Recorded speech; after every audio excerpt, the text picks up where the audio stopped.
Hello, America, and to all of our listeners all over the world, you're listening to another exciting edition of Let's Weekend. I'm your host and most, Brandon Perkins. Joining me, as always, is Chris Sologi, as well as Teresa Sammons and Patrick Mifflin. Say hi to the good people, folks. Yo. Hello. Hello. And just a little FYI for everybody who is listening and maybe didn't check the number or the title. This is officially the 500th episode of the Let's Weekend podcast. I have been doing this shit for a little over 10 years now, and I mean it's awesome. And then I also think, like, where has my life gone? 500 episodes. Yeah. Well, I mean, you're at least a good chunk of that life is well documented now, so there's that. Yeah, it is, I suppose. But yeah, so among the other things we'll be discussing this week is, the shit you already kind of figured was going to be talked about. One of the big ones being the fact that Twitter is in really hot shit because their recent Grok AI image manipulator feature ended up being used exactly the way you thought it was going to be used on Twitter. And now a bunch of countries have banned it. There's one or two countries that are considering legal action, one that absolutely is taking legal action, and one country that is getting legal changes to criminalize those who use or supply, quote, notification tools. It's gotten so bad that Twitter itself is now actively blocking that ability for Grok. And yeah, and of course, as you can imagine, Elon just, publicly just doesn't give a shit. Because he's Elon. He's an asshole. But we also have a bunch of other stuff, including the ongoing bullshit with Greenland. I say ongoing with Greenland. They really wanted no part of it. But we have a dipshit for a president, and he's decided that this is going to be his hyperfixation for the next couple of weeks. And a bunch of other, Trump-related stuff. We also got some stuff from NASA. Lucasfilm recently had a big shakeup.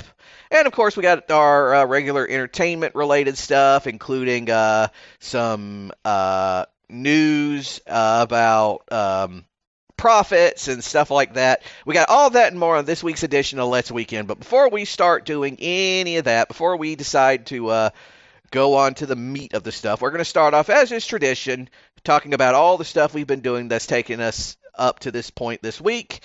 And it's also as tradition, we start with Chris. Chris, what have you been doing this week? Yeah, I've been enjoying the weather. I think today was our first day above freezing in a handful of days. Uh-huh. And then we go back down under that line for a bit. But it was kind of a warm freezing today. Mm-hmm. There's not much wind. We got a little bit of snow, nothing really sticking, so that was good. Mm-hmm. But yeah, I've been watching some stuff, a lot of Batman, as I continue to watch more of that. Watch the Nolan Batman trilogy, which all is really good. Batman Begins just a really fun, like intro movie. It doesn't bother you with a lot of the classic details of the mom and dad dying and all that. More focuses on how Bruce gets the fuck out of Gotham and becomes who he's going to become and all that. And that's it's a pretty good way to start this whole thing. And then obviously the Dark Knight is really fucking good. Yep. That's just a fun time. And then Rises is still good. It's just a little weird. To be fair, a lot of the Dark Knight Rises issues have to do with the fact that one of its key players ended up dying before production. So, Oh, it got Grandia 3'd. yeah. Heath Ledger, remember? Oh, yeah. That's... And the Joker were supposed to be in that movie, and, well, we know what happened to him. Yeah. So, they kind of had to scramble and do some rewrites, and with, when you only got, Bane there, it's only okay. Yeah. Well, at least they didn't pull the shit with Schumacher of making him just a dumb brute. Yeah. Though, fun fact, Glenn Powell's in that movie. Yep. He's the one of the stock market guys that's Bane manhandles in that part of the city. So Mm-hmm. I saw that in the credits, and I was like, "Wait, what the fuck?" And looking like, "Oh, here's baby Glenn Powell." I think also Joey King is the little girl that escapes out of the prison. Mm-hmm. So yeah, some names I wasn't expecting to be in that, but that was a fun like close to the whole thing. Mm-hmm. And then I started watching the Batman. The Uh, Batman. yeah, which is pretty good. It's also just I always forget when I start it when they go into some grunge music. It's like this is the soundtrack for this movie. I was like, oh god, I forgot about this. Or it's just various songs instead of like an orchestral score. Like it's one of the best parts of the Nolan trilogy. Just a really good music. Yeah, that one's pretty good. It's just not it's taken so long to just get a second movie out that it's kind of makes that first movie a little worse for the wear. You Mm-hmm. just don't get any real turnaround for that character. I certainly Mm-hmm. get what they're going for as far as you know like a lot of the Nolan trilogy. It's a lot about the corruption of Gotham City and very much a lot of focus on kind of the crime families that have corrupt a lot of that and get the Waynes involved in that. So yeah, there's that. That was pretty good. Um, and then I built a PC, so I was Mm-hmm. Whoa. doing what I uh thought I should do, which is try out some games that will test it, and that ended up being Euro Truck Simulator 2, a game that um, runs I feel like is an unoptimized game to a degree, Mm-hmm. so it is a very tough game to get running well.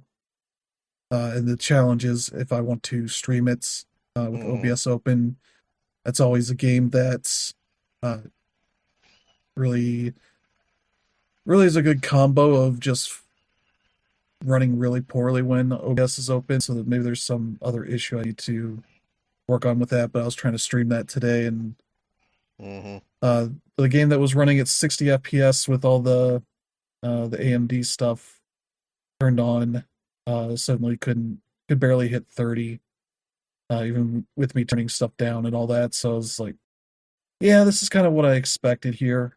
Um, some of the other stuff I tried out, like Forza Horizon 4, which has its own benchmark mode to like run a quick race and kind of suggest settings, which was mostly everything turned up except for a handful of options. Mm-hmm. Um, but it got me to wanting more from PC games and that there should be multiple profiles you could save for graphics Mm-hmm. settings so that you could say like, oh, here's my normal settings that run fine when I'm just playing the game. And here's my settings when I want to really uh, push things a bit or, streaming settings. Because some games just don't like OBS, um, which is annoying. But also the um, the AMD stuff they have uh, for, like NVIDIA also has a similar kind of thing for managing games and having specific kind of settings that run outside of it to try to make these things run better, look better, and all that. Mm-hmm. It's a really slow piece of shit software. Yeah. Um, and the Euro Truck and American Truck Simulator games are very much one of those kind of games that do not like you switching in and out constantly to mess with things. Mm-hmm. So I was trying to play around with that um, last night, and like this is such an unintuitive kind of thing here to mess with. But I eventually got it running pretty well. But then yeah, like Dream was the actual thing. It was like this is the real test. Mm-hmm. Um, but yeah, that's been the fun of Press is like, oh yeah, we just made PC gaming more complicated. Mm. Because now there's all this uh super resolution shit, DLSS, ways of generating more frames that makes them less responsive and all this, and ways that these graphics cards have to reduce lag and upscale games and all this extra shit. And it's like, man, I just want to fucking up all the options, just play the damn Mm, game for a lot of games. And also having a shitty PC for a long time, I don't have that many to download to test it mhm, out. Um, what I download Gotham Knights because that's one I had that I know it doesn't run well either way, but I'm mhm, interested in checking that one out. And Elden Ring. I think I also have the Justice Squad game because that was dirt cheap at one point. But that's I think is a huge download. So that's the other issue I'm running into. Is I carried over my storage, my RAM, and my motherboard for this PC because RAM is incredibly expensive at this point. So if you can carry over what you got, that's a thing to do. And storage is starting mm, to increase in price a good bit. That stuff I still may uh, do some work on an upgrade. These are now getting mhm, to be older hard drives, and that's always something you want to not deal with for too long. But mhm, that's the True. that's the fun with PC gaming. Um, and then I was playing some Animal Crossing New Horizons because their new 3.0 update came mhm. out, and And how do you like boy, it? uh, I'm annoyed that it took them 5 years to fix some quality of life shit. Mm, So Hmm. Teresa, I'm sure you really liked crafting and having to have the materials on you to make anything. Oh mhm, my God, I'm so glad that they fixed that. Yeah. You can now put all your materials in your house storage, which they increased by quite a bit, like up to 9,000 total items or number of items. I don't know. They don't show you count anyway. So unless you have a ton of time to waste, you can figure out what the limit actually is. But now you can just put all that shit in your house and then craft from that. So my island, I literally, where my DIY station was just all the materials I had collected and just did not want to carry. So I mhm. spent a good bit just literally picking up all the shit on my island because you run out of storage pretty quickly. Like my mailbox is full of stuff. It's like, well, this is free Yep. storage. Don't have to pick it up until I need it. And so now I can put all this stuff away. Um, so that's a big, huge change. Those couple changes there.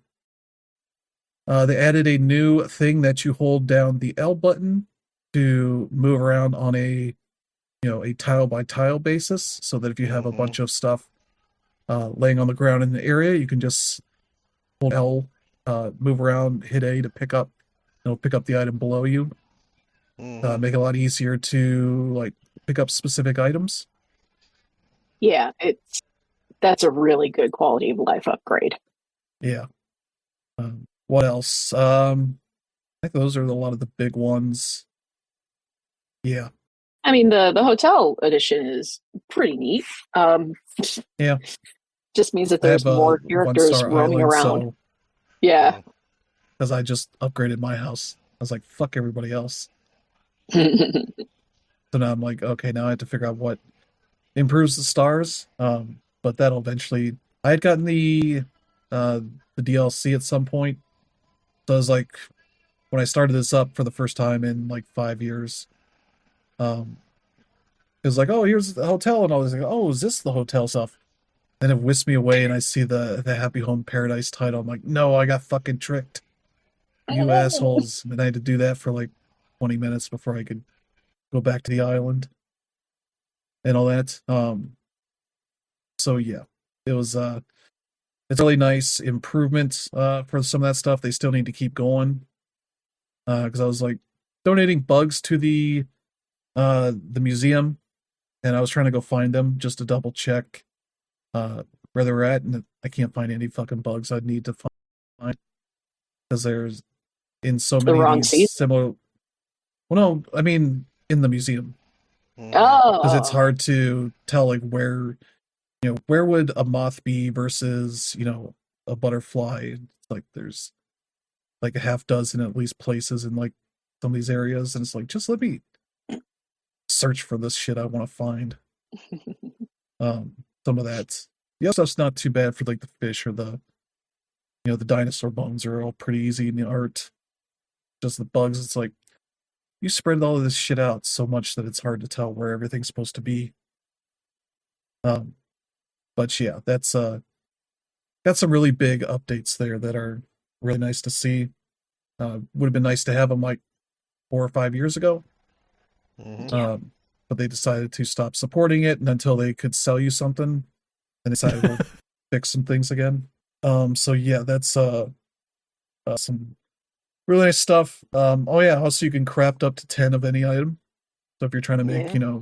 tools, that's a really good way. Because another annoying thing is a lot of the crafting tool stuff is you make the worst version and then you make a better version out of that worst version. Yeah. And it's like, I'll just make 10 of these and I don't have to fucking deal with this for a while. Yep. Makes those spotlight items that you sell to the Nook kids way Yeah. easier to get done. Yeah. What else? I don't know when this happened. When 'cause you try to look for the rock that spawns gold coins out of it. But the other rocks give you materials as well, Yeah. which is certainly a time sink. I'm Mhm. trying to find the one to give me, cash. Oh, what you got to do is you got to dump a lot of crap all over your island and just set like this one little fenced area, and all of them will respawn the next day into that fenced area. I have mine almost in a perfect circle, but there's one that is one effing tile off. And now that we've got the L button to fix that stuff, I might be able to get it fixed now. Yeah. So yeah, and then they added some new licensed items. So they got Mario stuff, and I think Zelda stuff as well. Mario I've definitely seen, and there's Lego stuff now. Since I've done some various Lego kits, so you can order a Yeah. bunch of that, which all looks pretty nice. Um, so yeah, I that's actually a got one of the Lego kits at Christmas time. I got the Celeste one, which okay. was a solid kit. Yeah. They also added a nice reward for using a bunch of the amiibos. For I think Zelda amiibos, you can invite specific Zelda themed villagers to your island, as well Mhm. as Splatoon ones as well. So that's a nice little bonus. And there's like 20 that you can use for each of those, so you Mm. don't have to have very specific ones. There's like, you got a Zelda, you got a Link. You can probably use them to get some special people. I don't think you can keep them on the island. You just invite them to hang out for a little while, I assume. Mhm. Yeah. Um, but yeah, now I'm dealing with people are getting into arguments like, can you take this gift over to them?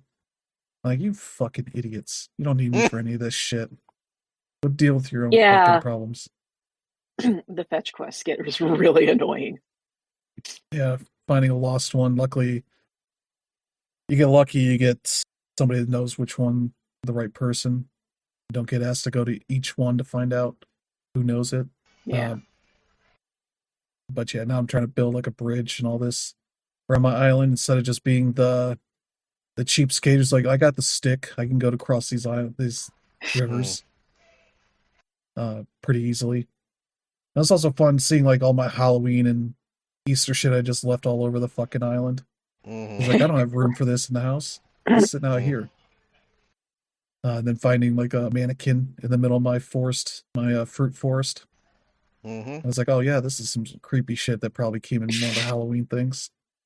Oh my god. I got pumpkins growing. I'm like, oh yeah, I have pumpkins growing random places. So that's a fun like time capsule. So I looked up the messages I got, and I pretty much only got them around like Halloween and like end of the year. You get a gift from your mom, Mhm. kind of thing. And it's like, oh, here's one from 2021, and here's 2025. It's like, here's the gaps.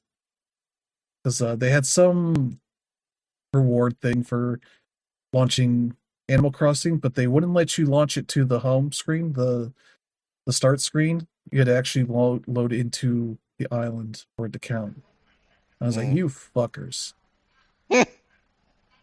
That's some bullshit, but yeah, that's been pretty much what I've been doing. All right, Teresa, what about Yeah. you?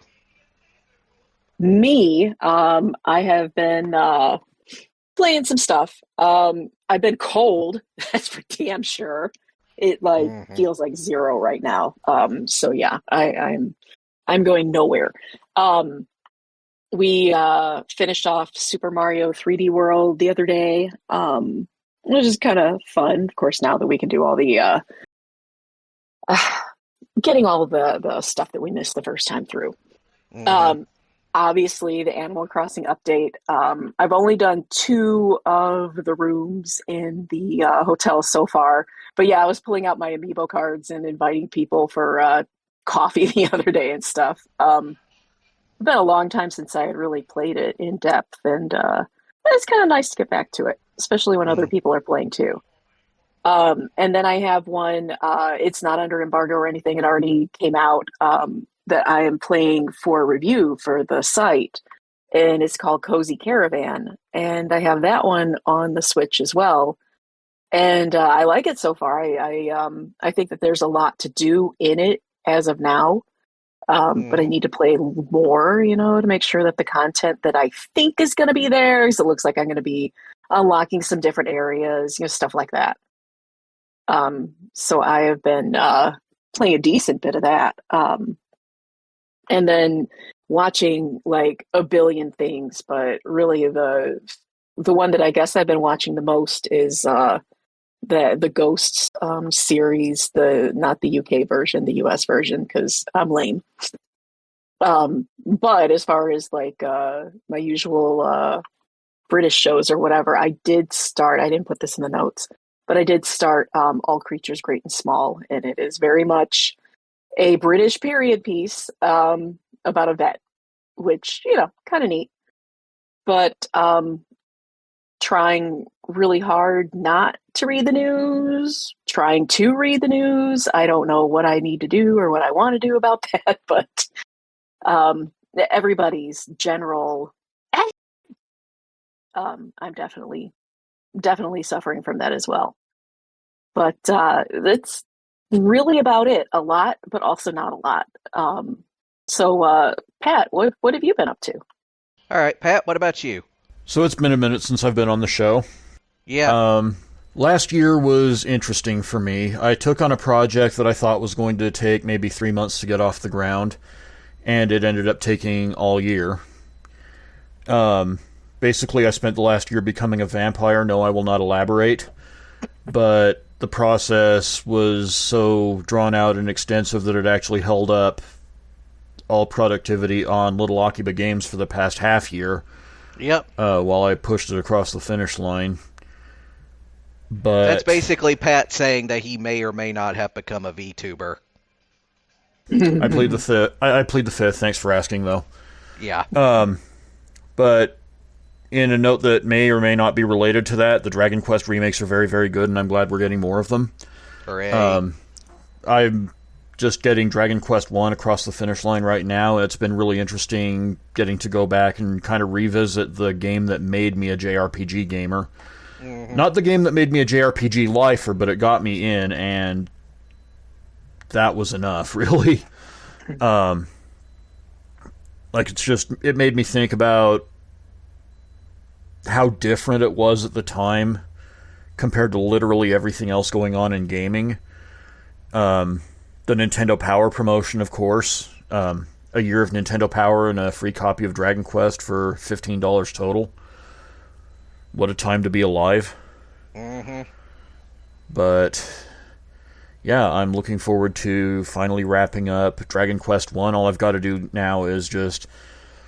I feel like the metal slime grind is obligatory, so I'm going to try and grind out enough mini medals to get the metal wing boomerang, and then go on a little bit of a metal slime grind, a liquid metal slime grind in the final dungeon before I finally tie a bow on that game.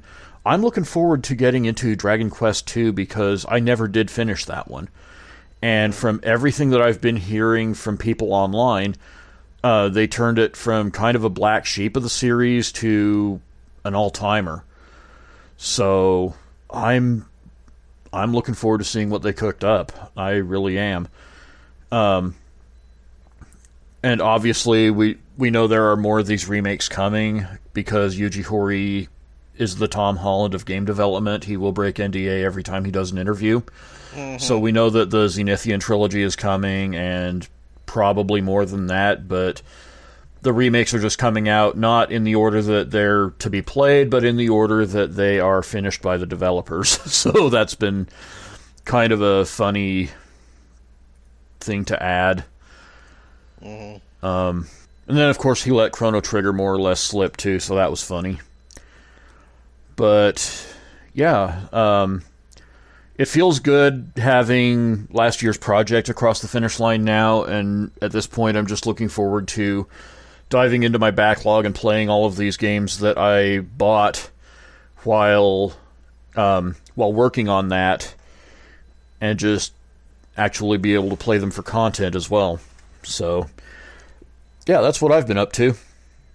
How about yourself? All right. Well, as far as gaming is concerned for this week, I've been playing a lot of Splatoon 3. I've basically been playing it, competitive every night, and I'm getting slowly better at it. I've come to kind of realize that when it comes to that game, that if you really, it's kind of a luck of the draw type thing. Like obviously, as your equipment evolves and gets better, you'll be a bit stronger and you can deal with stuff a bit easier. But it also has to just to do with the fact that you kind of have to pray that your teammates kind of know what they're doing and that they, actually equip themselves for the job at hand. Because, if you're playing, regular turf war, you're going to want something that you're going to want as far as, weaponry is concerned, something that can put a lot of ink on the ground very quickly without, having to constantly, constantly reloading your ink packet, without constantly having to reload, basically. And part of the problem is that some of those, some of the stronger weapons that you can get in that game, they don't really handle ammo very well. They'll be, surprisingly strong, but when you're playing turf war, you're not just trying to, kill the opposition. You're actively trying to get as much ink on the ground as possible so that by the time, the bell rings, you've got more on the ground than your opposition does. But if you're going up against, you're playing like an anarchy battle and you're doing tower, they say tower defense. It's not really tower defense. It's there's a big tower thing that's sort of you're trying to guard to get to the goal to the other side. You're going to want something that's going to be able to, easily take out any opposition that comes up against you because, you're going to have 4 people coming at you at once.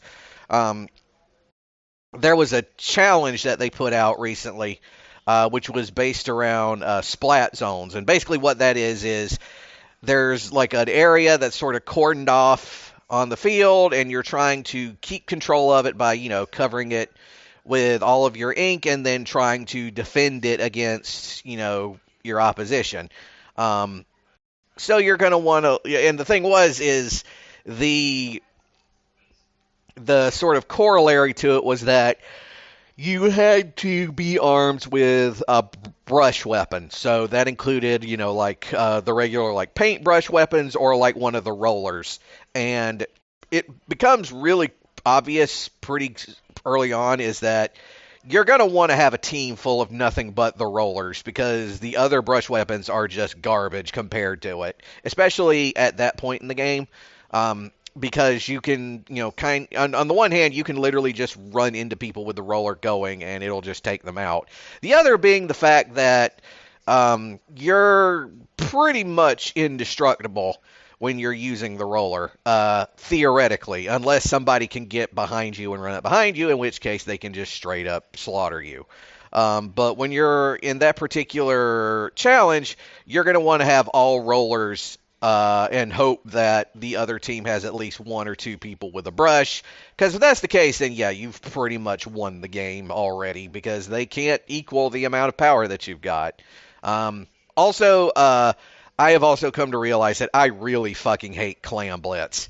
It is the one game type in Splatoon 3 I absolutely, unbelievably despise because nobody knows how to fucking play it, and every time you try to play it, the other team always completely just murders you mercilessly. It is damn near impossible to play unless you know what you're doing and everyone else in it knows how to do too. Also, people in Splatoon 3 have no goddamn idea how to coordinate anything, and partly that's because nobody's doing voice chat or anything. It's a game that has no voice chat, which is a good thing, but when you're doing cooperative stuff, sometimes voice chat is not a bad thing. But other than that, I still love that game, and I'm planning on playing it for the foreseeable future. The other game I've been playing more of is Mortal Kombat 1, not the original, but the recent one. And I've been going through the campaign for that one, as well as doing some towers and a bit of the invasion stuff as well. And I was really loving it up until the point they decided to start doing all the multiverse bullshit again. Which was like, it's like, come on, we already did this shit once. Can't we just stick with this universe for a while? But it's still Mortal Kombat 1. It's still a lot of fun. Still love it. Other than that, books, nothing really major to talk about there, and even more hospital stuff. Just to sort of bring everyone who hasn't heard or hasn't been paying attention up to speed. About 3 or 4 weeks ago, my entire family, including me, came down with the flu. My dad brought it home. Me and my mom both got it, and it sucked, as the flu, just in general sucks, especially when you get older and you have to deal with like joint pain and shit like that. Seriously, like there was at least a day where it felt like I had a couple of freaking wolverines gnawing on my kneecaps. It was very uncomfortable, but I got better. My dad got better. My mom did not get better. She kept getting worse until Sunday, 3 weeks ago. She woke up and she could not speak. She had completely lost her voice, and Dad ended up finally convincing her to go to the doctor, and they got there, and turned out she had bacterial pneumonia in both lungs. Jesus and for those Christ. for those of you who don't know the difference, viral pneumonia, like, it sucks for a few days, and then you're okay. Bacterial pneumonia doesn't work that way, because not only does it already suck, but it doesn't just stay in your lungs. That stuff eventually makes its way into your bloodstream, and it starts going everywhere else. So my mom was hospitalized. She has been in the hospital for the last 3 weeks. And for the record, she is pneumonia free now. But she is, because she's been on her back for so long, and because she had to have the ventilator and stuff in her for a while, it's definitely affected her. She's gotten her voice back completely, and she can talk, but she talks like she has a bunch of marbles in her mouth because she's had that ventilator in her for so long that it kind of messed with her throat and her jaw. So yeah, it's sort of like talks sort of like she's constantly got her mouth open, basically. And she's been on her back the whole time, so obviously, as you can imagine, she is very weak. And today, they are trying to get her a bit more mobile, so she's like, she could sit on the edge of the bed and then like get up and walk to the chair in the room and then back to the bed. She couldn't quite get to that point, but she was able to get up. honestly, she's just ready to go home. Like, I honestly don't blame her, and she's also like she told me, because I went to go see her Thursday, and she basically told me that the one thing she wants more than anything else is just a tall, cold glass of water with like ice in it, because they haven't let her eat or drink anything for several days. Oh, She's got geez. like a yeah, she's got like a feeding tube in her nose, and Oh, so they're like still keeping her hydrated. yeah, they're not taking any chances, basically. So they do have like this little sponge on a stick that they'll let like moisten, so she can like moisten her mouth and the back of her throat, so she Yeah. isn't constantly completely dry. Um, Yeah. she let's see what else. I will say though that the guy who came in to like the nurse, his name is Brock. He came in to change out my mom's stuff, and her urine was obviously very dark, Yeah. as you can imagine. Um, and I'm hoping they can do something about that, because you know what really dark urine usually signifies, right? No good. Yeah, it means dehydration and also the possibility of kidney stones. Yeah. Yep. Yeah, but they are still Or keeping her worse. hydrated. Yeah. Um, But yeah, and eventually when she does get home, like there's gonna be physical therapy involved. She's probably still gonna have to have a little bit of respiratory therapy as well. One of the reasons why she really hasn't been able to come home is because the bacterial pneumonia had gotten to the point where like she was constantly sort of hyperventilating. And when you're doing that, you're not able to get enough oxygen in and enough carbon dioxide out. Which side effect of that is it means that you're afibbing. Yeah. Um, so yeah, that's the other thing. But yeah, that's pretty much everything I've been doing. So you guys got anything you want to add before we move on? No. No? Nope. All right then. Well, it is now time for everybody's favorite part of the show, Brandon's random factoid. And for the last couple of weeks, we've been talking about uh, obscure, shitty fighting games. A couple of weeks ago, we started off the series talking about Balls 3D, which was a game I used to play a lot on my SNES when I was a kid. Pat, I don't know if you're familiar with that one. I am. Yeah, I think It all was of one them. of those games that kind of suckered in anyone who was really desperate for any kind of 3D fighting at home at the Yeah, very dawn of the genre. yeah, and weirdly enough, it was weirdly like technologically progressive for its time period, but it was also had one of the worst soundtracks I've ever heard in a video game ever. I think the Yes. best way to describe it is like somebody, and I've said this like 3 or 4 times now, it sounds like somebody trying to do mid 90s house music on a shitty Casio keyboard for like a Yeah, really low quality porn tape or something. Um, that's fair. yeah. And then the week after that, we talked a little bit about Tattoo Assassins, uh, the honestly unpolished turd that was created by Data East Pinball Division. Literally the first video game they Yep. ever actually worked on. Um, that was originally helmed by the guy who wrote the screenplay for Back to the Future. Um, and of course, that game never officially was released. Yeah, it's an Um, interesting preservation case. yeah, there's there like you can see it all over on the internet. You can download it and like play it on an emulator on your computer, I and was it's going to like say, I'm pretty real. sure it's running in MAME these days.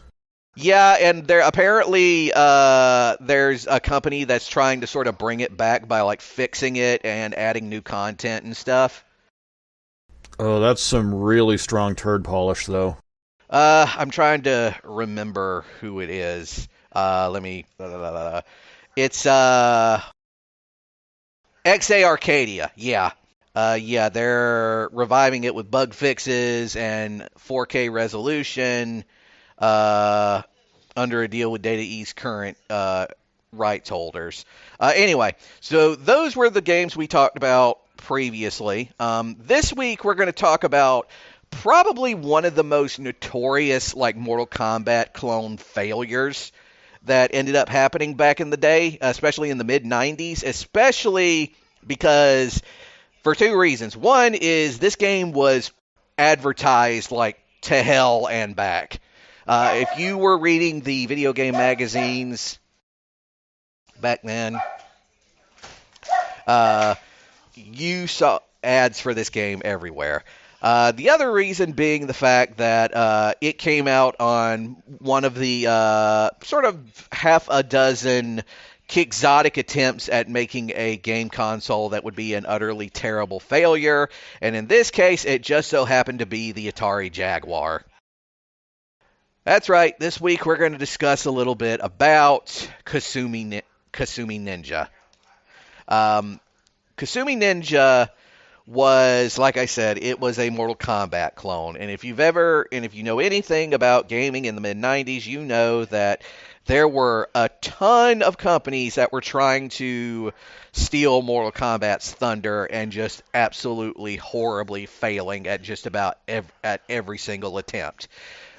And the reason they failed at every single attempt is they tried to recreate the spectacle of Mortal Kombat without realizing what actually makes Mortal Kombat fun to play.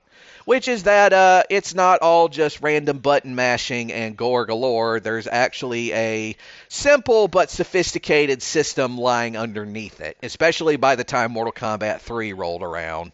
But Kasumi Ninja in particular was notorious due to the fact that it was, of all the like major Mortal Kombat clones that existed, it was probably the one that was the most notoriously biggest ripoff of all of them. It looked very similar, like incredibly similar. Not only did it look incredibly similar, the basic like scenario behind it was incredibly similar. You know, there's an island, and everybody's got to go to this island for this tournament and everything, and it's got two palette swap ninja characters. Senzo and Habaki. It's got the ethnic stereotypes, which was Pakawa and Angus. Pakawa being the Native American, Angus, of course, being the Scotsman who could fire fireballs from out the underneath his kilt. Just sit with that one for a moment. Yeah.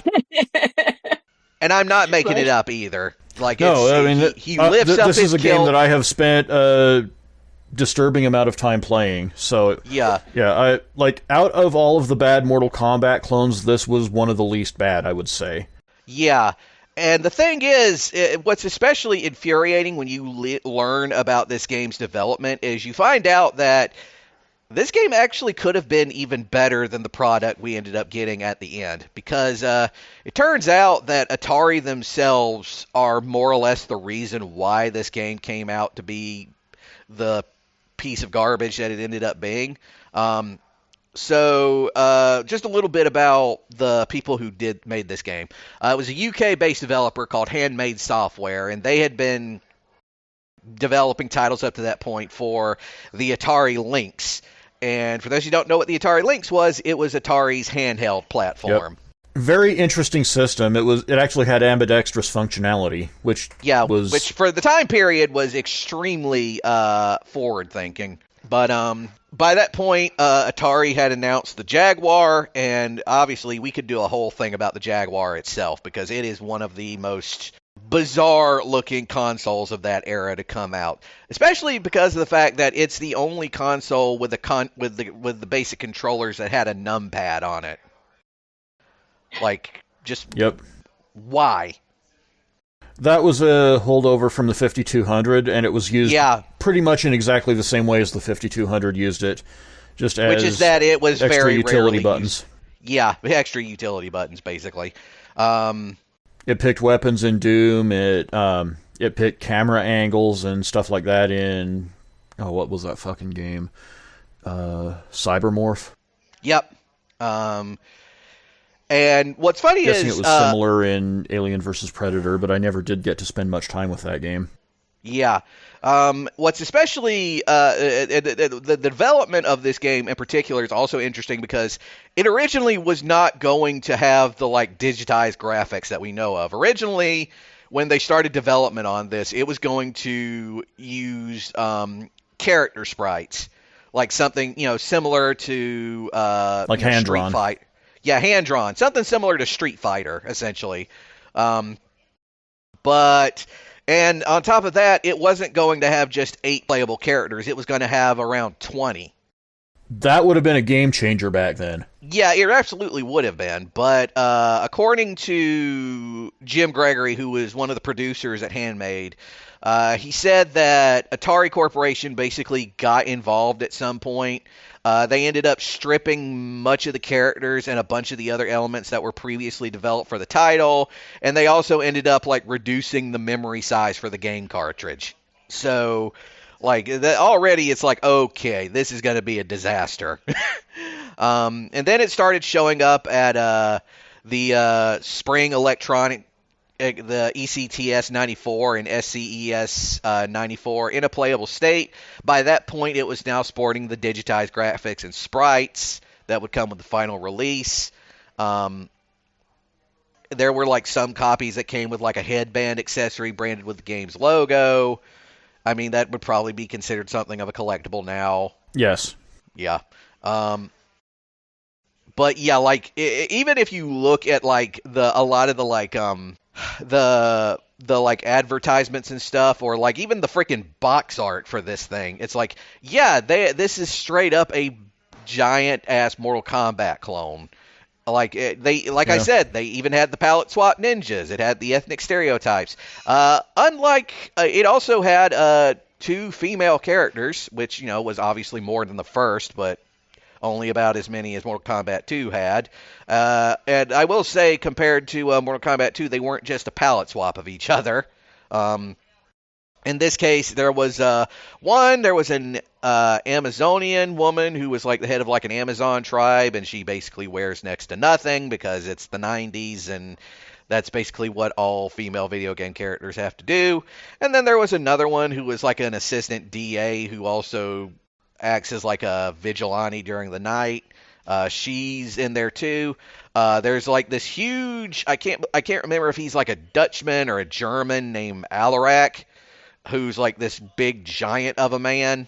And then of course, there's the standard Kung Fu guy and, the previously mentioned Native American stereotype, which, to be fair, at that point, Mortal Kombat had not gotten their Native American stereotype in there yet either. But like I said, the plot, it's more or less heavily almost copy for copy of the Mortal Kombat world. Basically, there's this island called Kasumi that has spawned some of the most renowned warriors seen in the world, while also remaining hidden from eyes of the modern world within the mist that surrounds it, due to the preeminent Celestials, making those who find the place uninvited never being heard from again. Those on the island, I'm reading from Wikipedia, by the way. This is like the plot as it's written. Those on the island are trained both in body and spirit at the Dragon Cloud Temple by 3 wise and capable elder ninjas, with each one representing an aspect of humanity, and due to the balance of good and evil between them, it allows the gate to the netherworld remain closed. But one of the eldest ninjas on the island, Gyaku, kills both Hiei and Kaio, the other 2 elder ninjas, fracturing the alignment of the cosmic forces and opening the gate to the underworld in the process, resulting in Gyaku becoming possessed by a powerful demon capable of destroying the Earth. As a result, the player takes the role of either fighters chosen by the Celestials in order to defeat Lord Gyaku and restore balance to the universe. Basically, the story of Mortal Kombat 1 and Mortal Kombat 2 mashed together. Yeah. And as far as like gameplay is concerned, it's just a straight up copy of Mortal Kombat as well. You got the same, 6 buttons, up, if you were lucky. If you were lucky. High punch, low kick, high kick, jump, block. You got to deplete the health bar of the guy next to you. Each round is timed. There's 4 levels of difficulty. One thing that is unique compared to a lot of games at the time is it actually came with a parental lock feature, where you can actually like manually limit the amount of gore that's in the game. Um, the biggest, like the highest you can go is Gore Fest, which is where all of the gore is there, and the death moves, which of course is this game's versions of fatalities, are there among other settings.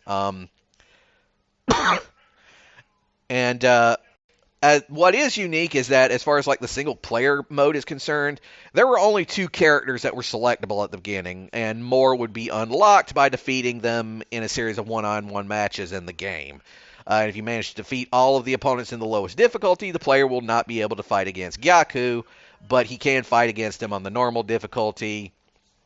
And of course, depending on your difficulty level, it'll tell you like how many continues you've got, how difficult the other enemy will be, stuff like that. Like I said, it was pretty much a cut and dry copy of Mortal Kombat. And, as far as like the advertising go, they were so unbelievably like over the top confident, they famously called it the Mortal Kombat killer. Yeah. Which did not it happen. It was probably on track to be that until Atari stepped in. Yeah. And as you can imagine, it ended up getting a mixed to negative response from critics. It was, like I said, at least a couple of times, already considered a blatant ripoff of Mortal Kombat, including the gameplay, the graphics, the graphic violence, the poor controls. GamePro commented that the graphics were technically impressive, but often unpleasant to look at due to the aesthetics choices, such as the palette swap characters, the massive blood drops, and, of course, Angus and his kilt lifting thing. Yeah, the that was controls, the unfortunate. music, the announcer's voice. Oh, I forgot to mention the announcer's voice. Yeah, it's done with like the most horrifying, like Chinese Cursed. stereotypical accent you can think of. Because it was 1994 and people just didn't give a damn. Yeah. Next Generation gave it a 1 out of 5, calling it a tragic example when good ideas are poorly executed. And as far as like like retrospectives, most that go back to play this game will again say that yeah, the graphics were very technically impressive for the time, but everything else with it just doesn't work. The controls are terrible. It's a horrible cash-in for a Mortal Kombat clone. Should be ignored by all the most devoted to 64-bit Atari Jaguar fans. That's according to All Game. GamePro years later would say that, quote, Kasumi Ninja was a terrible, terrible Jaguar title, bad controller, bad controls, terrible menu set, forgettable characters, and an utterly unoriginal premise that, thankfully, history has forgotten. And now I know it was an unforced error. Yeah. So, yeah, that was Kasumi Ninja. It's arguably... It wasn't... I would say it's up there as being like one of the first major Mortal Kombat clones that came out. There were others that would follow. Obviously, you had like other like super violent fighters that had come out before it, like Time Killers, which we've talked about on the show before, so we won't go back to it. But yeah, have you done Way of the Warrior yet?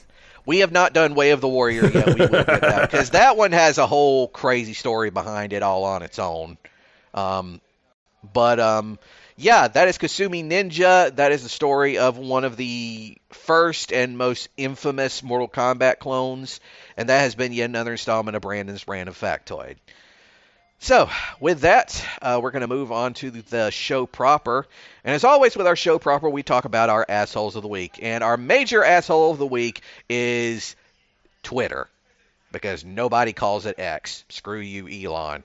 And it has to do with the fact that there was recently a feature that they added with Grok AI where Grok could manipulate any images shown on command. And considering, the vile cesspool that Twitter's user base is made up of, it ended up being used exactly as how you thought it would be. And amongst other things, this week, they decided to block that ability from Grok where it's currently illegal. And, Chris, go ahead. Yeah, it's not a huge surprise that they would basically try to do this on a country by country basis Yeah. on that. Yeah, it's very much as Eli was like, oh, this is uh you know a left wing conspiracy and all that made up by the media. Dude, you put out an AI that was making kitty porn. Yeah. Like what?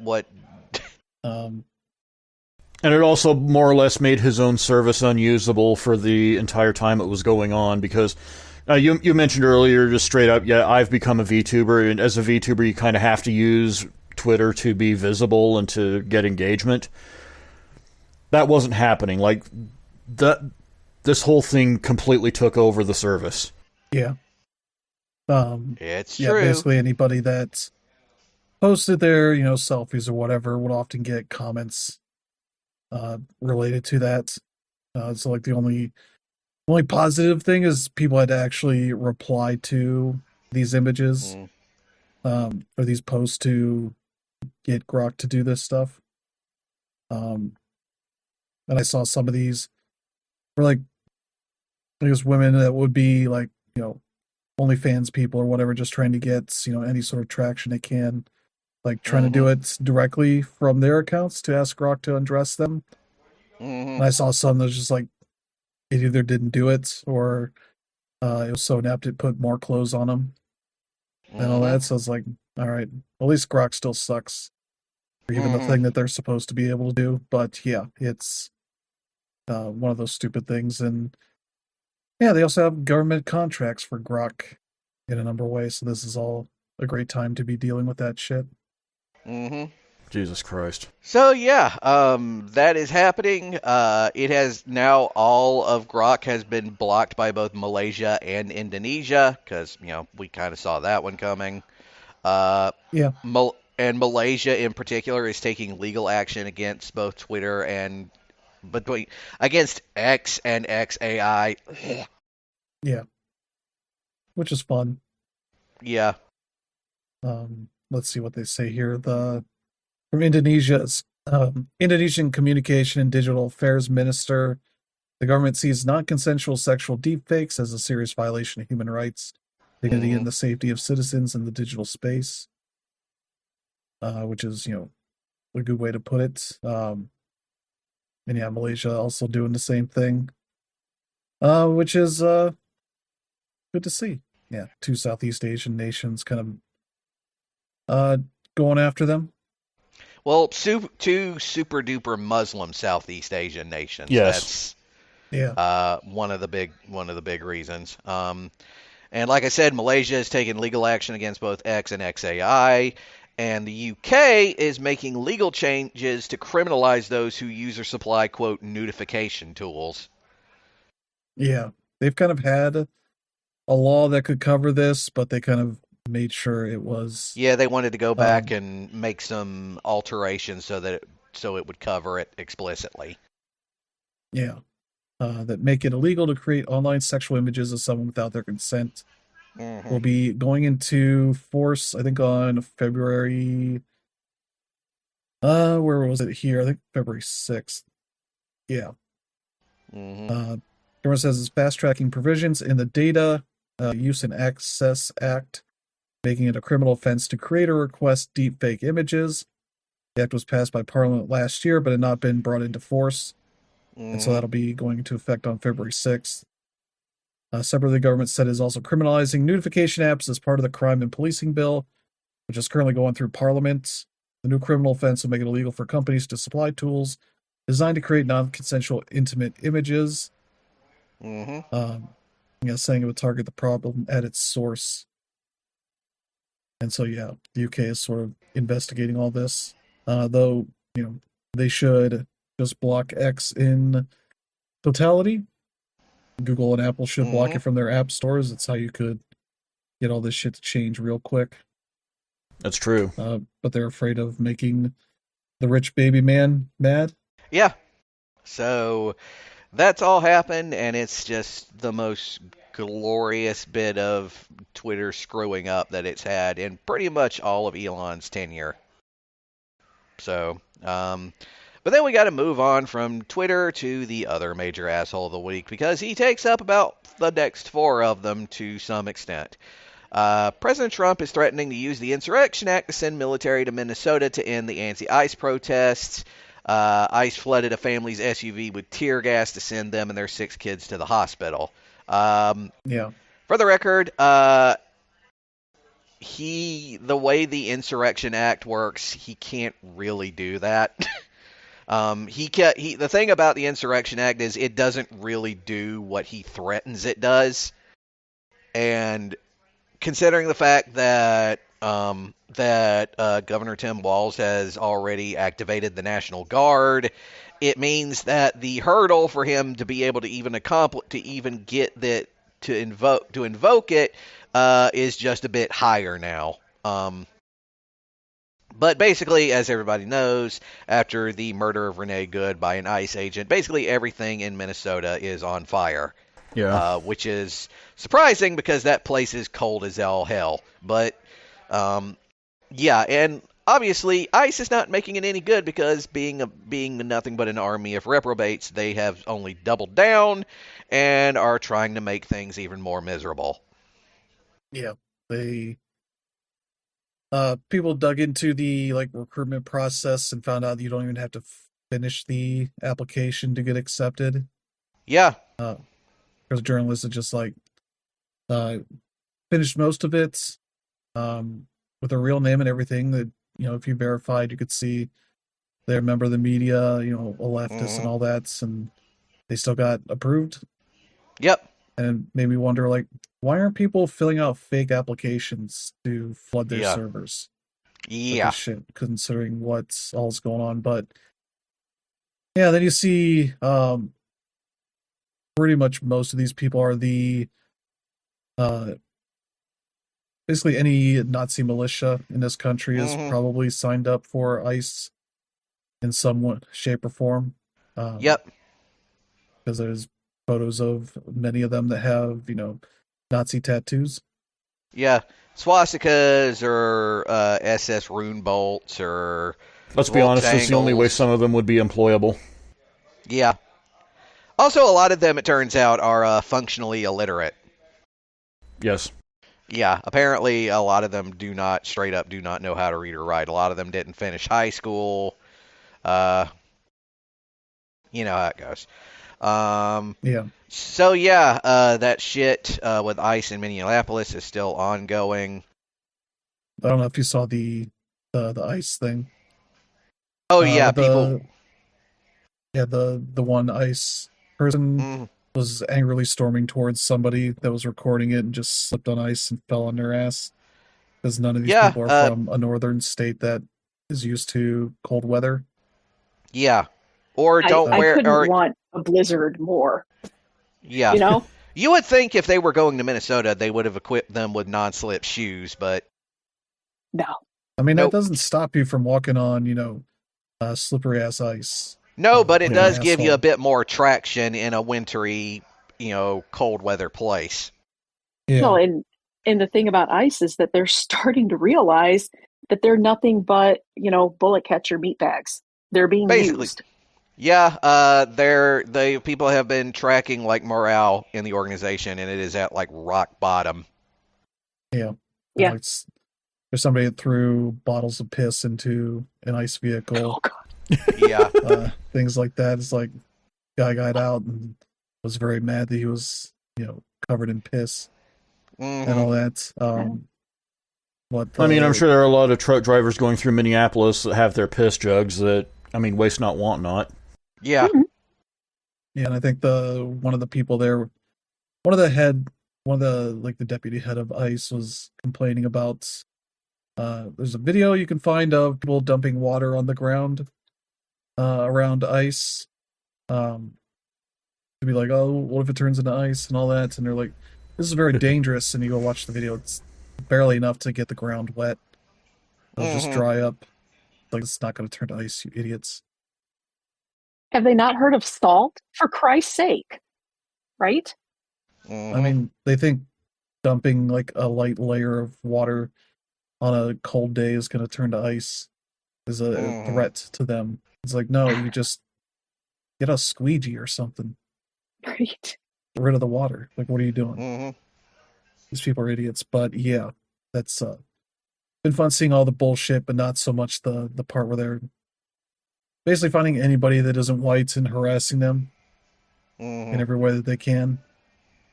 And so yeah, those people don't deserve any peace for the rest of their lives. Yeah. None. Nor do Especially their now that families. Yeah, and especially now we know that there's a database of their members that you can now go to and look through. Just FYI. But moving on from there to another thing, President Trump is now threatening tariffs on countries that don't back the U.S. seizing control of Greenland. 8 EU countries will get 10% tariffs on February 1st. Because this is basically like his hyperfixation now is getting Greenland for whatever reason. Um, I'm still not distracted. Yeah, I'm Yeah. not. We all know what he's trying to do, but this is basically if he does try to take Greenland, that might legitimately be the end for him. Um, because on the one hand, that would basically break NATO, and there's a bunch of folks in GOP parts of Congress that would not be cool with that, Yeah. and And they're saying so. yeah, very publicly, saying if he does this, he will be impeached. Um, but So yeah, that's happening. Yeah, I don't know that the GOP are going to stop it. I've seen Oh, some that are very much in support of it, mm-hmm, being like, "Oh, this is like when we got Alaska and all this," and it's like those are under very different circumstances, not just a man who's desperate for any sort of legacy in the mm-hmm, federal government that wants his name on everything. So if he could, acquire Greenland in a mm-hmm. way that's, would be part of his legacy as president, Yeah, he would very much like to do that, even though we really don't need it. It's just basically looking like, we're just trying to start World War III over Greenland, mm-hmm, which is not really what we should be doing, considering how we're isolating ourselves against anybody that was an ally for the last, 100 years. Yeah. mm-hmm. Yeah. So that's happening. And then moving on to another related story. Two Senate GOP members flipped to stop Venezuela war powers bill so that Vance could break the tie to shut it down. Yeah, basically Trump applied pressure two Mm-hmm, senators and one Josh Hawley and Todd Young flipped mm-hmm, to make it a 50-50 deadlock instead of 52-48. mm-hmm. And then JD Vance came in to stop it as the tie-breaking vote. So yeah, so much for the Senate and Congress, holding Trump accountable. Mm-hmm. Howley was talking a good game, too. Yeah, though not to Yep. trust anything he says. Yeah. Yeah. Nope. Bought and paid for. Mm-hmm. And last but not least, for our assholes of the week, disgraced former House Representative Duncan Hunter got a pardon from President Trump and is now pushing for a pardon of a disgraced San Diego lawyer. Yeah. So remember Duncan Hunter's the guy who misused campaign funds to buy Mm-hmm. vacations and all that. Went So he's to really a Trump kind of guy. yeah. Um, and now that he is out, uh, yeah, he is a consultant for a lobbying firm that Mm-hmm. is trying to get a pardon for Raymond Liddy, the son of G. Gordon Liddy of the Mm-hmm. Watergate fiasco, Yep. who was convicted 2020 of possessing child sexual abuse material. Yep. Also a Trump kind of guy. Yeah. Yeah, so you can read more about this. It talks about the links between them and all that, and yeah, Mm-hmm. where this guy is going and seeing where the Trump pardon train. Luckily, part of this is not going to get rid of everything related to this Mm-hmm. because a lot of this is state charges, um, especially the ones that require him to um, be filed as a sexual water Sex on offender. sex offender. Mm-hmm. Those are state lists, so he would not be getting removed. He might get out of prison, but he would not clear his name. Mm-hmm. That's certainly the sort of person that Trump would try to pardon, Mm-hmm. much like they're trying to do with the woman from Colorado who tried to help overturn the election, Yeah. who can't get out because those are state charges. Yep. Mm-hmm. So they're trying to withhold money from Colorado until they do that. Yeah. And fortunately, however, it's not all terrible because we do have some heroes of the week. Mackenzie Scott donated $45 million to the Trevor Project at the end of 2025. Yeah. Nice. Yeah. Their biggest ever gift in their history, especially in the wake of them losing significant federal funding over the summer for obvious reasons. And that is great to see. As formerly Jeff Bezos' wife has sort of taken her half of the money and has basically gone on a spree, donating large chunks of it, and still has more money than when she started doing this. So there's really no reason that rich people cannot donate their wealth in large sums. But yeah, she has made it her mission, along with any personal pursuits, to donate that money as much as she can. Yeah. Could still do more, but she does way more than anybody else. Doesn't put it into Yeah, she's regularly in the news about it. Yeah, doesn't put that money into grants and such where they can hold more power over how it's used, like what most of the billionaires do. So yeah, just some good news for a great charity that helps out transgender people. Yep. So yeah, we got that, and with that, we're going to now move on from the show proper to the proper show proper. And unfortunately, we say goodbye tonight to Miss Claudette Colvin, who was a pioneer in the civil rights struggle. She famously refused to give up her seat on a bus to a white man about 9 months before Rosa Parks did hers.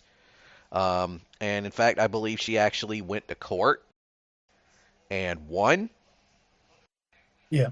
But yeah, she passed away this week at the age of 86. And of course, this was like in the mid 1950s. And, already, people famously know the Montgomery bus boycott that started with Rosa Parks. But obviously, there were others that came before her. There was another black teenager named Mary Louise Smith that did the same thing and was arrested and fined in October of that year. She was one of the 4 plaintiffs in the landmark lawsuit that outlawed racial segregation on Montgomery's buses. Funny enough, she actually had to file back in 2021 to have her court record expunged, which a judge granted the request because, all that stuff. So yeah, one of those individuals in the pantheon of civil rights activists and pioneers that we have lost another one from that era. But, a major part of her legacy is that, there is no segregation on any buses. So, And another reminder that it's not as distant in the past as it feels like. Nope. It isn't. It is not. And then we also found out this week that Scott Adams died. Yep. Fuck him. Yeah. The White House had the most amazing tribute to him. Mm-hmm. As they had like a animated version of Trump and J.D. Vance on there, and not an animated version of Scott Adams, but Dilbert. Yeah. Next to that, couldn't even put him in that. So yeah, he created Dilbert. Yeah. Very popular comic strip that got a TV show and all that. Yep. Mm-hmm. Good exercise in separating the art from the artist too. Yeah. Yeah. And then he got on the internet and lost on his social damn media. mind. Yeah. And Yeah. just became conspiracy nuts, right-wing lunatic. It's a cult. Yeah. And He got An brainwashed. He got insufferable douche, in indoctrinated. other words. yeah. Mhm. One of those individuals who thinks they're smarter than everyone else in the room. Oh yeah. Which, if you go back and read Dilbert, you realize that, yeah, it was kind of always there. Yeah. um, Well, the weird thing about it is, like, Dilbert spent a lot of time lampooning what he eventually became. yeah, pretty much. That's the real tragedy of it. Hmm. Yeah. And yeah, I got a post from Trump on True Social saying he was a fantastic guy who liked and respected me when it wasn't fashionable to do so. He bravely fought a long battle against a terrible disease. Like, still has It to was make it about cancer, him. I by the Yeah. way. I would put "fought" in quotation marks there too. He had prostate cancer, by the way, for those who were curious. Yeah. And like asked for financial help to fight it, but it won in the end. Hmm. Same Well, as what, his method of "quote unquote" fighting it was ivermectin. yeah. Um, Same type So of that's cancer why I'm that, reluctant to say that he fought cancer at all. yeah. Yeah. Same cancer that Biden has, though not Yeah. as serious of a version. Or Yeah. he had a worse version. He had terminal cancer. Yeah. I think with Biden, like, they were able to catch it early enough. Then he has, the president's health care. Yeah, that too. But like, everybody remembers him for Dilbert, but that wasn't obviously not the only thing he did. There's all the Dilbert compilations that were published, the ones that were both, titled, the ones that were, like, themed compilations, various Dilbert related business publications, Dilbert related books. He also published 2 novels, autobiography, and a bunch of books about after he had completely lost his mind. Yeah. Yeah. It's like chronicling the disintegration of a person. Yeah. And he left quite a paper trail behind him. But yeah, so Scott Adams, he is gone. Do Bye. with that what you will. And now we're moving on to the rest of the show. The next sort of news story we got here. The Clintons, Bill and Hillary, are refusing to testify in the House's Epstein probe as they face contempt charges. The reason they are not doing that is because they want to testify publicly. Well, they want to submit a written Yeah. statement like most of the other former officials that have Hmm. been allowed to. Hmm. But because it's the Clintons, the GOP in this committee don't want to allow them to do that. So yeah, that's kind of the whole thing here. They say, yeah, there's a House oversight probe on the Jeffrey Epstein stuff. And of course, the Clintons would be a key duo to put in there to grill. And they aren't getting that. Yeah. So they're looking to file contempt of Congress charges on them, which is like, yeah, I imagine they have talked to their lawyers extensively about what their options are on this, and they're prepared to probably fight anything they get out of this. So Yeah. Yeah. Yeah. It is kind of funny, though, because they've spent, decades now trying to turn the Clintons into the ultimate boogeyman. And, now we find out that, Bill might have actually been involved in something really terrible with Yeah. Epstein, and yet they're really tiptoeing around it by trying to dump all of it on the Clinton. It's really funny. But we also found out this week that the Trump administration is threatening a criminal indictment for Federal Reserve Chair Jerome Powell, which that would probably be the worst possible mistake he could make. Yeah, he put out a video basically talking about this whole thing and how it's, a grave step against an independent institution that's part of the federal government. Yeah, and the global economy. Yeah.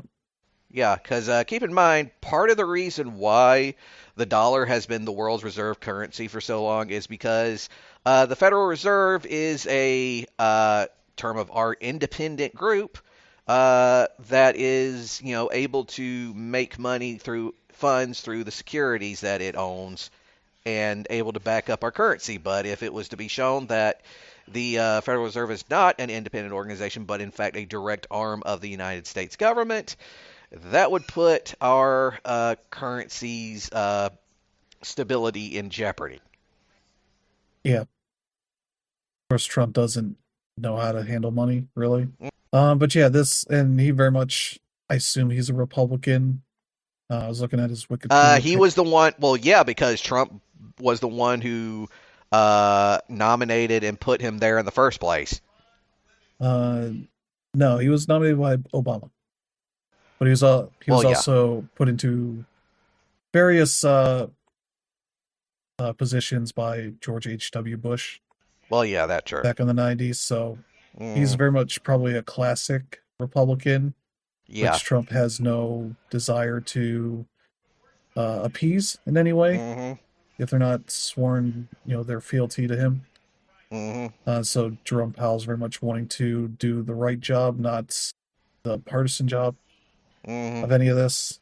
And he talks about how he's worked under, Democratic and Republican presidents, Hmm. Republican presidents being Trump and then Obama and Biden for that. So yeah, because they're trying to tie this all into the renovation of the two office buildings that the Fed is uh, trying to get renovated for a while now. But because the cost is at $2.5 billion, they're like, this is excessive. Hmm. And it's like, I don't know what these buildings need, but that seems fine considering everything else they're spending their money on. But yeah, that's basically what's going on here. Trying to attack them and find some fraud issue that you can claim they have, Hmm. which has not worked on anybody else they've been going after. So yeah, there you go. Yeah. Um, And this week we also found out that NASA has brought home an ailing astronaut and three others a month early due to various health issues. Among them are two Americans, one Japanese, and one Russian. Yeah. So they had that happen. And trying to see what he had. Um, yeah, let's see here. They're helped onto reclining cots and whisked away for standard medical checks. Yeah, took Hmm. him to a San Diego area hospital. So yeah, that's not sure what they specifically had, but enough that they didn't want them to stay in space for much longer. Um, Hmm. I believe there are only one American and two Russians on board the space station right now, so they're trying to bump up a fresh crew that is targeting mid-February to uh, go up there to launch. Hmm. New crew of four, so we'll see how that goes. But Hmm. yeah, it's a bit surprising. I think this is their first medical emergency they've had to bring people back early Hmm. for. So luckily, everybody should be all right. There you go. Yeah. And now for something that is troubling. Wikipedia has signed AI deals with Microsoft, Meta, and others to get paid for their data scrapping. Yeah, data scraping. Ooh. So yeah, they're finally getting people to pay Yeah. for the thing that they've obviously been doing. Yeah. So this is mostly good news. The way that headlines are going for this stuff, it makes it Hmm. sound way worse than it actually is. Like they're signing up to put AI into Hmm. Wikipedia, which is not what they're doing. They're just trying to um, get paid for something Hmm. that's good. Let's see, the AI companies signed up for this: Amazon, Meta Platforms, Perplexity, Microsoft, and France's Mistral AI. Yeah, and this is also coinciding with their 25th anniversary Hmm. of being around. So good on them to get paid. So yeah, not really much else there. So yeah, there you go. Um, yeah, so that is happening, and now we're going into the entertainment portion of the show with the story that Kathleen Kennedy has officially stepped down from Lucasfilm, with Dave Filoni taking over as CEO. Yeah, not really a huge surprise. I think this has been going for a bit. Hmm Certainly, probably pleases the internet whiner crowd of Star Wars hmm fans. I was going to say, what does this mean in tangible terms?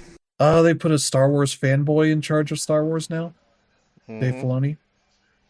He's been the guy leading the charge on like a lot of their animated stuff. Oh, The okay. Mandalorian, Andor.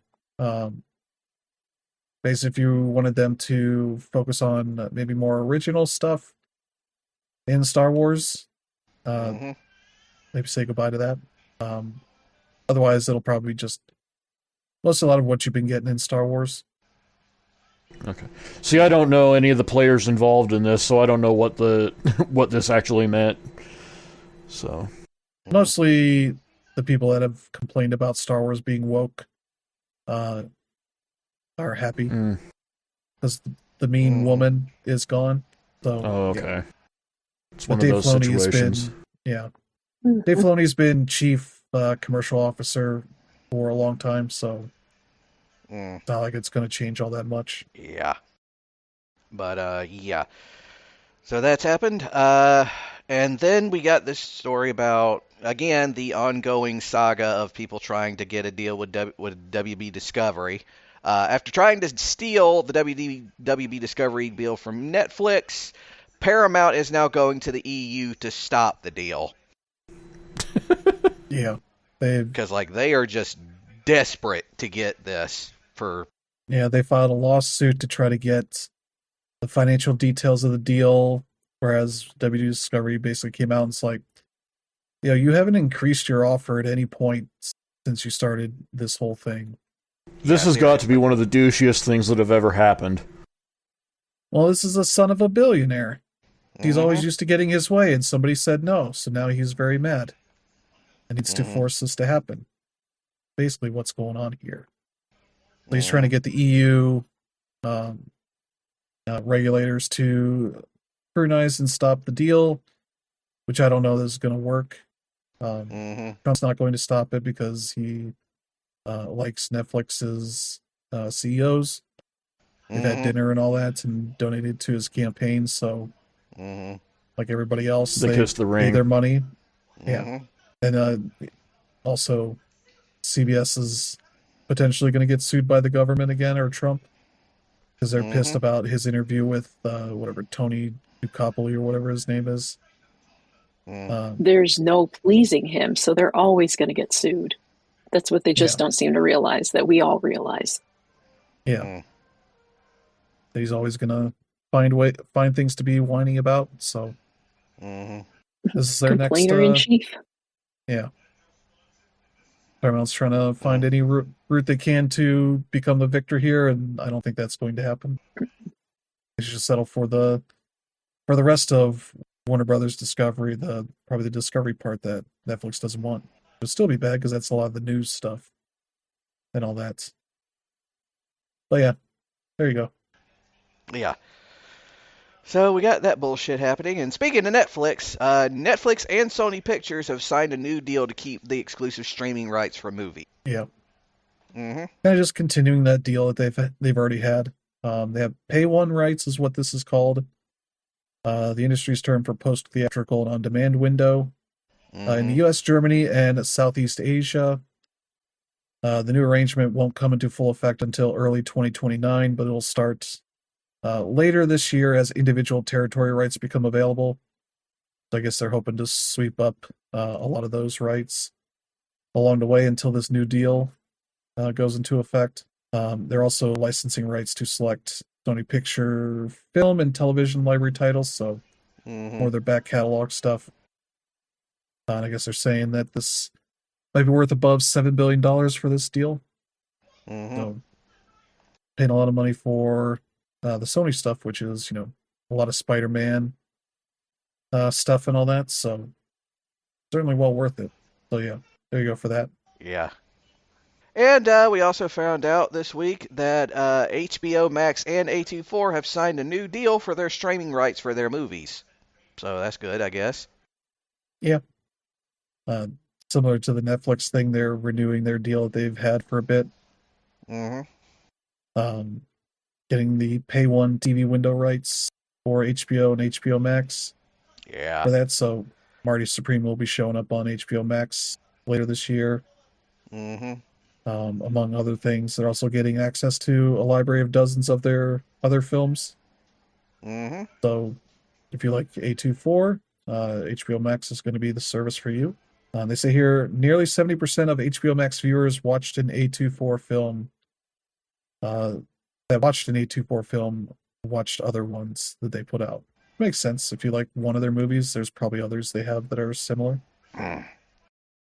And we also found out this week that K-pop Demon Hunters won the Golden Globes for Best Original Song and Best Original Feature. Best Which, I animated mean, feature. best, yeah, that's what I said, Best Animated Feature. You said best original. Well, Like you fuck you, confused. too. You mixed it. Yeah. But yes, you were right. Original Song and Best Animated Feature. Yeah. EJ had a good speech for the winning the best original song. Saying when I Hmm. was a little girl, I worked tirelessly for 10 years to fill one dream, become a K-pop idol, and I was rejected and disappointed that my Hmm. voice isn't good enough. I'm so glad to be part of a song that is helping other girls, other queens, and everyone of all ages to get through their hardship to accept themselves. Um, yeah, dedicated the award to people who have their doors closed at them, that I can confidently say rejection is redirection, and so never give up.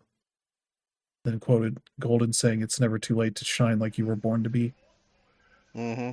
So yeah, good for her. She went through a lot to get to this point, Hmm. and yeah, we'll be interested to see how this goes for the Oscars because that could be a big win for them if they win the Oscar for best animated film. Hmm. So yeah, there you go. Yeah.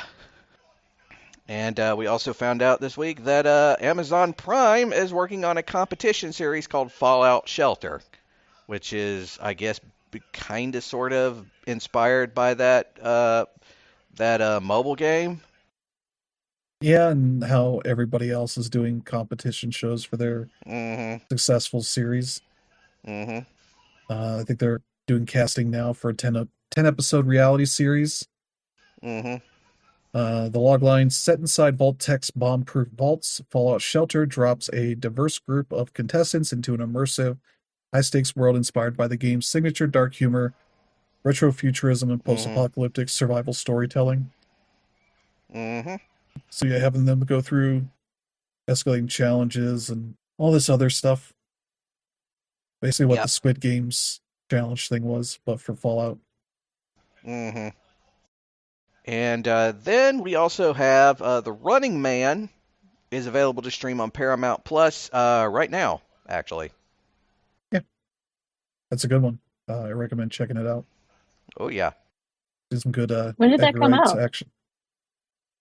Last year, Uh, last November, I think, or October. yeah. Yeah, November Hmm. 14th. So, yeah, good stuff. And yeah, and last but not least, Zoe Saldana has officially become the highest grossing actor of all time. Yeah, I want to say she's in the top 4 movies on the all-time box office list. She's Yep. in all 3 Avatars and Avengers Endgame, Hmm. as well as some of the other Marvel stuff. And she is the robot woman in Guardians of the Galaxy. Yep. So, yeah. Or no, she's the Green Lady. Sorry. Mm. Yeah. So yeah, that makes sense. It's her because she's in all those movies, Hmm. and good for her. Oh yeah, definitely. She's not a bad actress at all. Yeah, Um, but yeah. So with that, I do believe we've got ourselves a show, folks. Yes, we do. We have got ourselves a show. So To everybody who's listening, if you got a question, comment, or something you want us to read on the air, you can get in contact with us at letsweekenders@gmail.com. That's letsweekenders@gmail.com. We got a link for it in the show notes. Also, on top of Apple Podcasts, you can catch our little bit of unscripted shenanigans at Google Play, RSS, pretty much any kind of podcast aggregator you can possibly imagine. If we're not on there, just wait a few minutes. We will be eventually. It all eventually comes back to us. But yeah, we're going to end it here. We're going to wind it down here. Thank you, Chris and Pat and Teresa, for joining me on this little shenanigan. For all of you out there who are listening, whether you're a person who's just encountering us for the first time or someone who's been with us from the very beginning all the way up to this 500th episode of this bullshit we do every week, please do not hesitate. 500 of these. Yeah, 500, no joke. Please do not hesitate to share us with your friends, your family, your casual acquaintances, your mortal enemies, and everyone in between, because they may hate you, but there's a good 50-50 chance they'll end up liking us, and that sounds like something that'll benefit everybody. I think. I never really did fractions good. But, yeah, we're going to go ahead and end it here. Join us next week for some more bullshit. Hopefully World War III will not have started by then, but if it has, well, we'll be giving you the play-by-play. So, good night, everybody. See you next week.